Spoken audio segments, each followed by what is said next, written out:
Hi everyone, welcome to episode 6, the 7th episode of Python Live Lessons. My name is Sebastiaan Mathôt, and this is a weekly show about Python code and the general workflow around developing Python projects.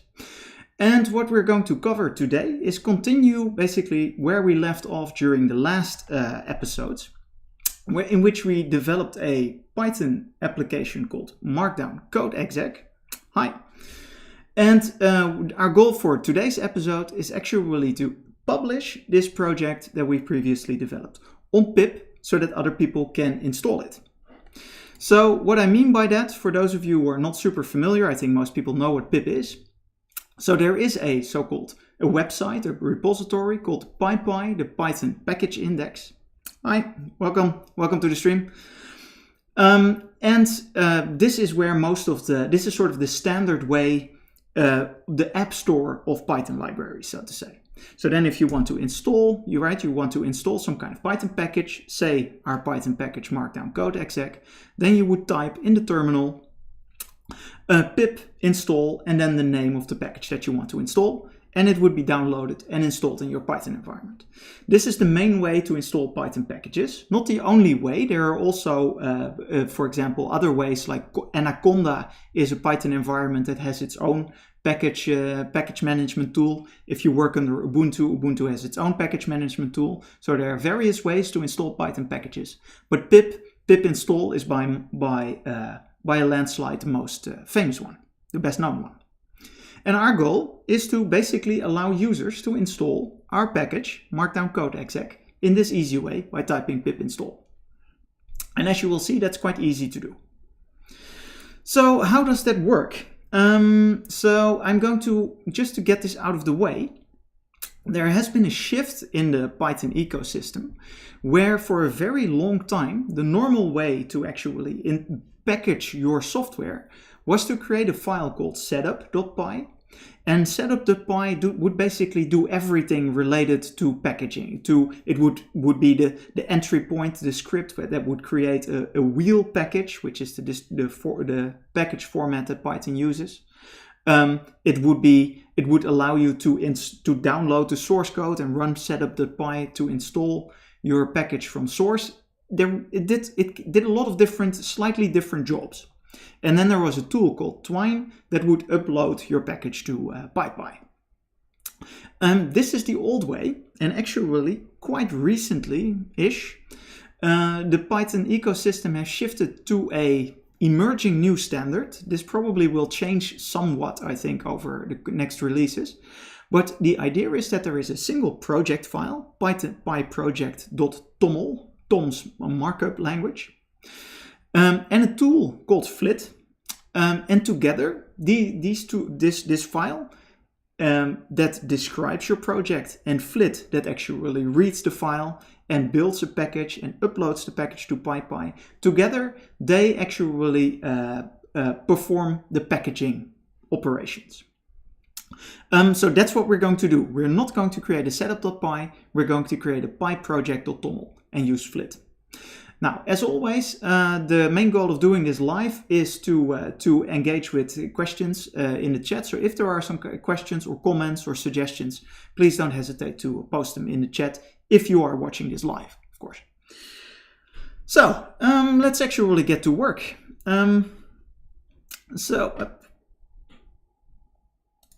Switch to the main scene. All right, so here we have our Python project that we created so far. So what did we do? Well, we created a nice command line app that we can execute, and a Python module called Markdown Code Exec. If you're interested in that, just watch back the previous episodes, because that's where basically we walked through the whole process of creating this library, this module, Python module.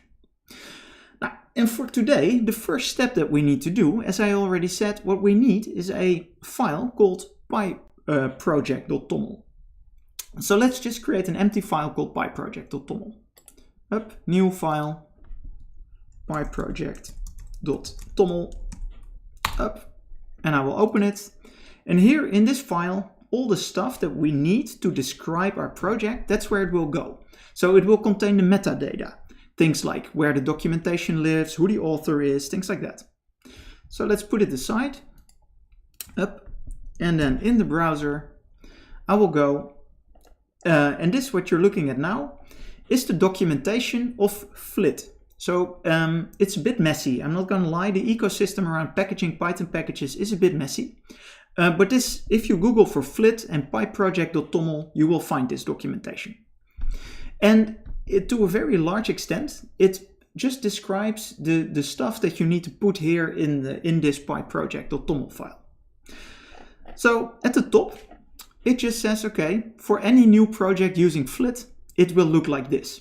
So and we are building a new project using flit, and they're saying, if that's the case, just copy paste this into your pyproject.toml.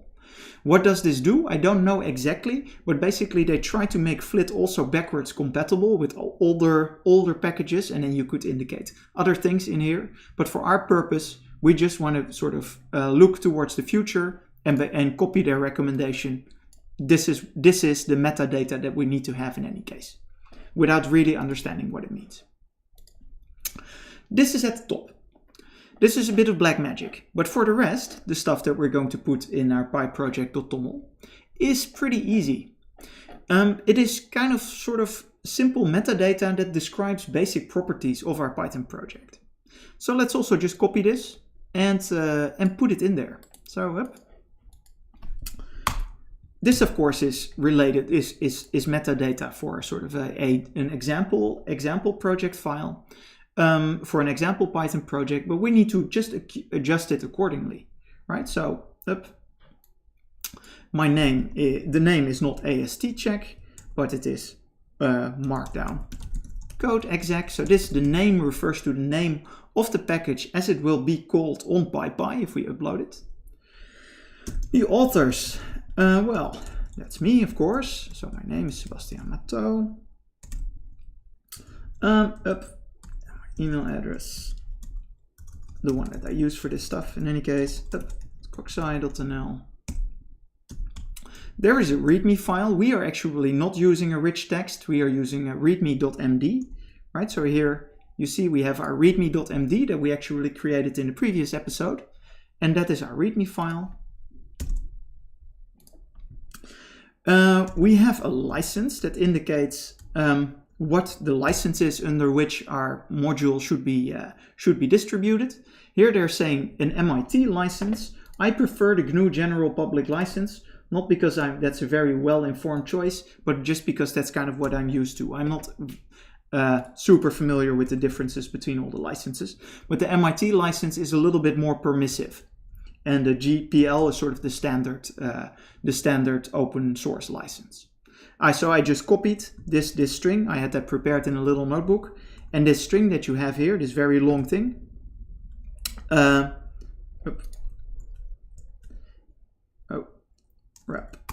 is the standard way, the standard machine readable description of that license. That's what it is.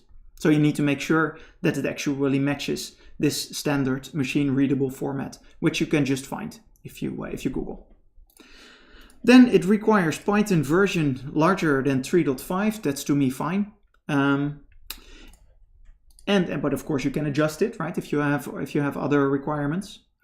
And then there is a dynamic attribute, and it says version and description are dynamic. What does that mean? Well, it means that the version will be read from the init of the module, the init.py of the module. And description will similarly be read from the init.py of the module.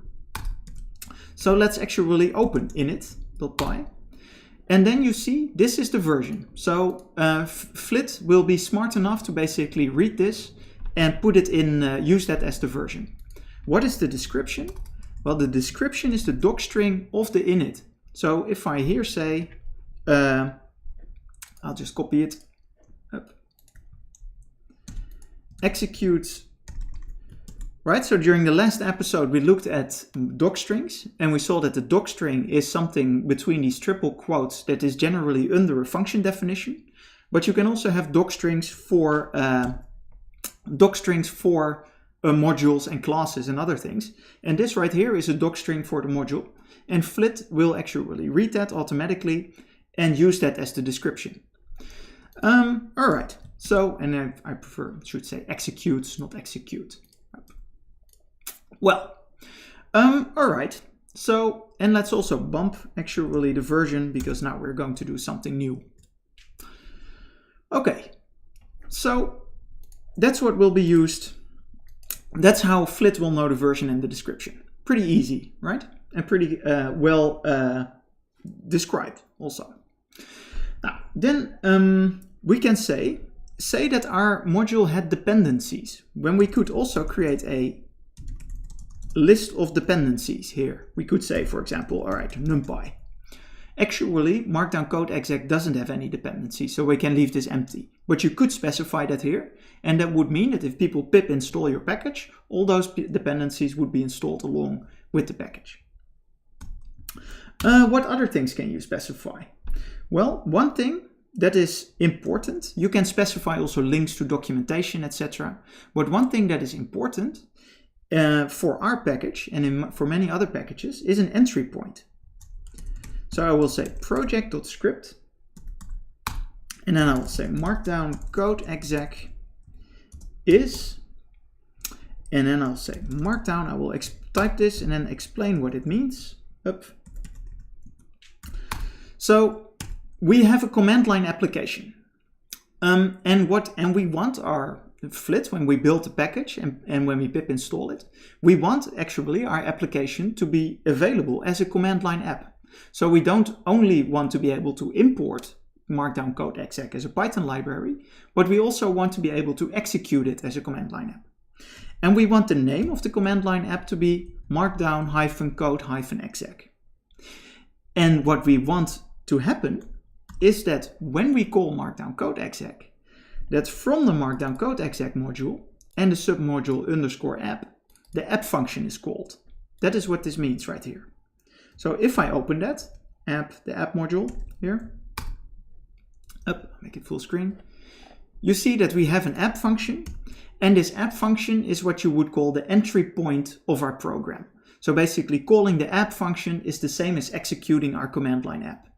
Now, and what will happen now, if we define that here, flit will automatically build a script, and that script automatically executes this function that serves as our as our entry point. That's basically the logic behind it. So that is very important. There are a few other things that are somewhat important, such as, for example, we want to have some project URLs. I will copy it from my notebook. So what do these do? Well, basically they describe where the users can find more information about the project, right? So the documentation lives on GitHub, and the source code actually also lives on GitHub, right? So we don't have a separate documentation site, but say that you would have a big project that has its own documentation site on readthedocs.io, for example, then you could put that here. Okay, so now we have a pyproject.toml file that in principle has all the information that we need to build our package. Right. All right. I'm back, I think. I disappeared for a little while. Am I back now? Yes. Well, I accidentally closed my my streaming app. So that was a little mistake right there. Well, that's live streaming. I'm back. What I wanted to say, let me reorganize. Now I'm a little bit thrown off, of course. So what I wanted to say, now we have here our pyproject. So there are a few things are going to go wrong, few things we still need to do before we can actually execute it.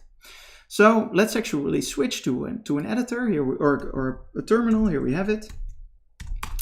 And if I would type now flit build, that's basically the command that builds it up. It would say, all right, config error, description file readme.md is not exist. does not exist. So I'm missing a few things. So let's put this aside. Oh yeah, here it is. Readme, it's capitalized, so it should be lowercase. Readme.md, like this. Up. If I try to execute it now, oh wait, clear, try to be up. Flit build up. It is doing some things now. Let me make it full screen, but it is still generating an error. So let's try to understand where that error comes from.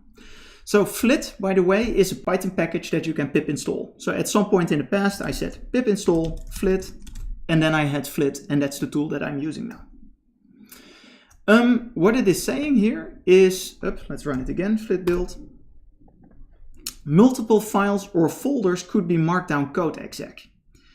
And then we're running into the issue, actually, that if we go switch back to the editor, I should put them, I'll try to keep it as structured as possible, right? You see that I told the PyProject that we want to have markdown code exec, but that could actually refer either to this Python file, markdown code exec.py, or to this folder, markdown code exec, with the init inside it. And that conflict is not acceptable to flit, so we need to be a little bit more explicit. How am I going to solve it? Well, what I actually wanted to point towards is this folder. So I will just rename this file to actually use hyphens instead of underscores. Up. All right. And if I execute up, try to make it structured, flit build up. All right. Now it is actually doing something, but it is still giving an error message. It's saying that there are untracked or deleted files in the source directory. And now we're running into another sort of property of flit, namely that flit, if you have a Git repository, it absolutely wants all the stuff in the Git repository to be clean. Otherwise it will not work. I feel that's a little bit finicky, to be honest, but okay. So if we say git status now, then we see that our Git repository is actually not clean, because we have deleted or actually renamed this markdown code exec.py to the version with underscores. We added some things in the init.py, and we added the pyproject.toml file. So all of those things are not clean. So we need to actually commit those changes. So as I usually do, you remember from previous episodes where we started working with Git 2 episodes ago, I think. I tend to use Git GUI for this. I will open it. So I'm not going to go into a big explanation of how Git works. Oof, and we have the ugly font again. Well, I will simply all the changes that there are, I will stage them.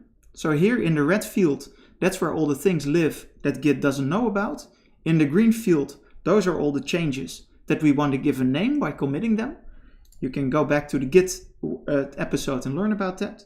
And I will say, prepare for packaging, commit.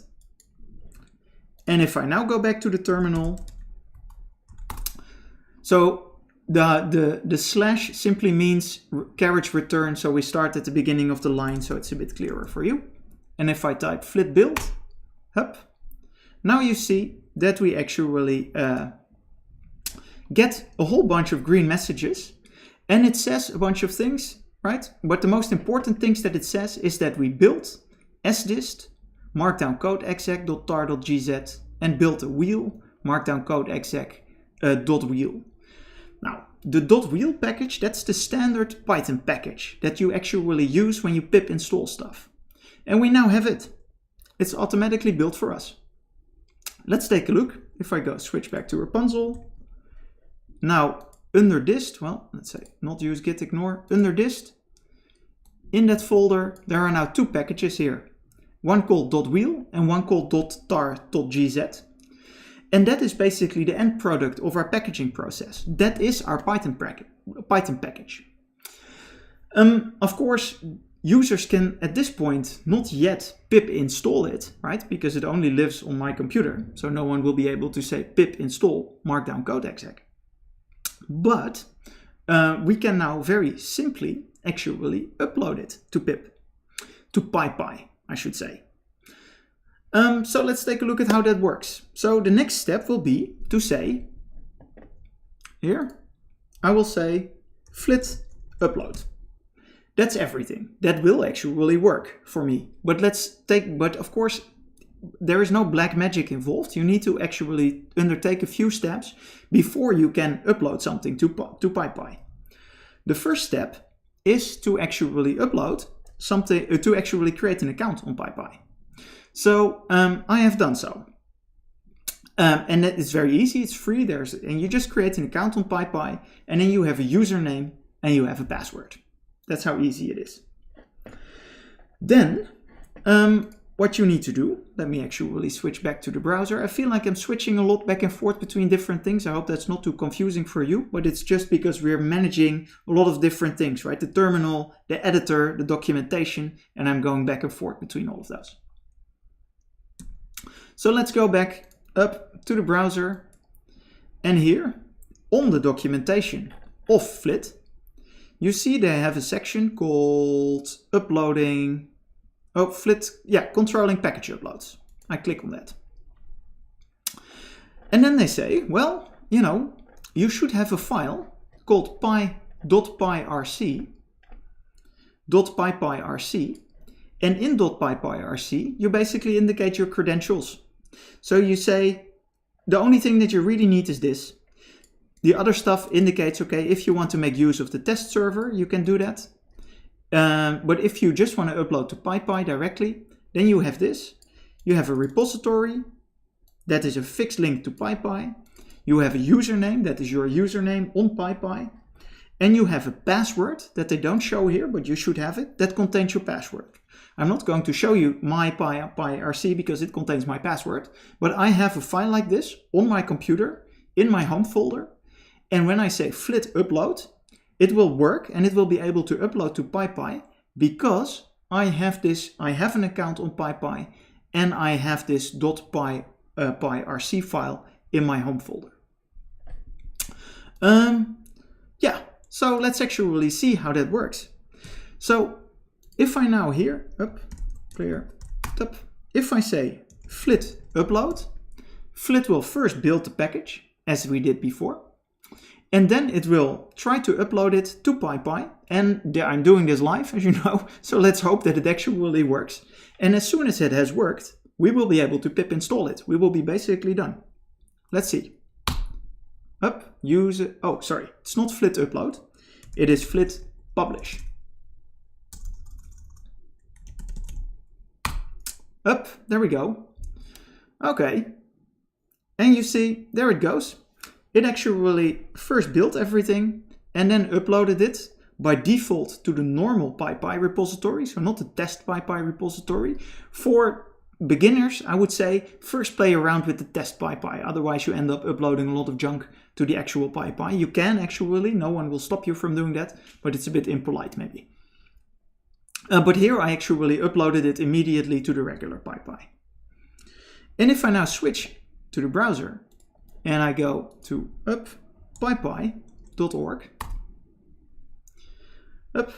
I will log in,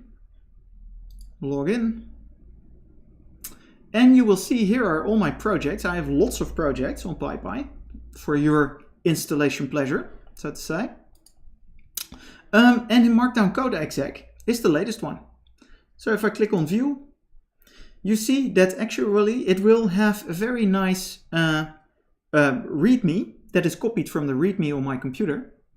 It will have a link to the source and to the documentation, etc. And basically it will have all the stuff that a nice Python project needs. You can do with a little bit of polish maybe. I think the README can be a little bit nicer, but you get the general idea, right? All of this has been automated. Bam, just flit publish and off you go.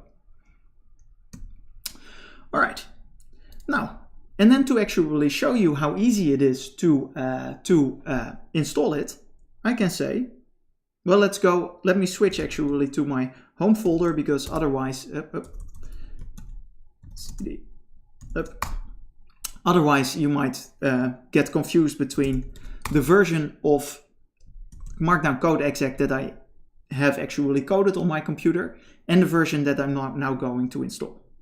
So I'm going to install pip install Markdown code exec. Bam. There we go. Easy peasy. Now remember, if I now say Python and I say import Markdown code exec, that will work. Now we're importing the module. The version of the module that I just installed through pip. And if I want to call it as a command line, I can say Markdown code exec -- help. Bam.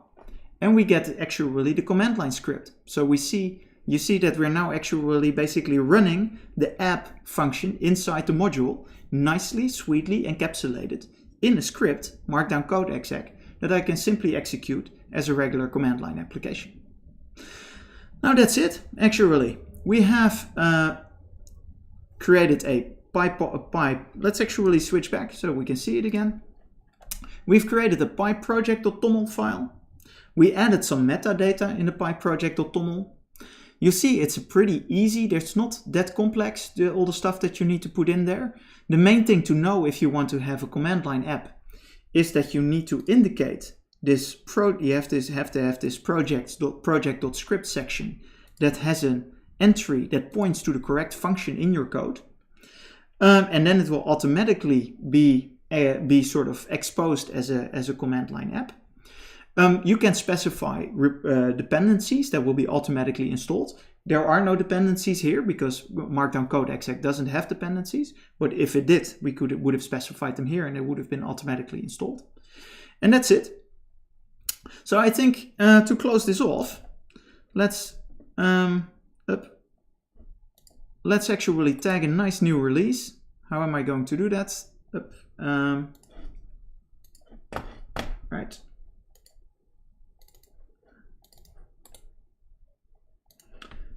There we are. So git status, everything is clean. I'm going to say git tag release 0.3.0. Refer back to the Git tutorial if you're unsure what this means. And I'm going to say git push origin release 0.3.0. And now, in addition to uploading the package on PyPI, we've created a release tag on GitHub for the exact same code, right? So that we keep everything nicely synchronized. All right. Well, that is about it, actually. In less than 30 minutes, we were able to go from just the Python module to actually uploading it to PyPI and installing it. I hope you see that it's not that complex. What I've shown is also the up-to-date way to do it. So a lot of information that you will find online involves the setup.py, which by now has been deprecated. For those of you who are watching this back offline, thank you for watching. This actually also concludes the Python Live Lessons episode. We've now done in 7 episodes seen a basic application from the very first conception, the code sketch in episode 0, the first episode, to now actually having a pip installable package in the 7th episode, episode 6. And that's basically is a nice moment, I think, to conclude this series of Python Live Lessons, or at least this, let's call it a season. Maybe I will make another season at some point, but let's say that this is the end of season 0. For those of you who are actually watching live, I'm happy to take some questions or to answer to some comments that you might have. Thank you very much for watching. All right. All right, I see some love for the octopus. That's good. I feel the octopus is an underappreciated actor in the Python Live Lessons showcase. Well, if you're all very welcome. It was my pleasure. It's fun to do this live streaming. Now, with that, all of you enjoy your evening, your morning, your night, whatever the case may be in your time zone. Thanks for watching Python Live Lessons, and I hope you learned something and have fun with your own Python code, your own Python project. And I hope you have learned some useful tricks basically about the whole workflow from start to finish. Enjoy. Happy coding.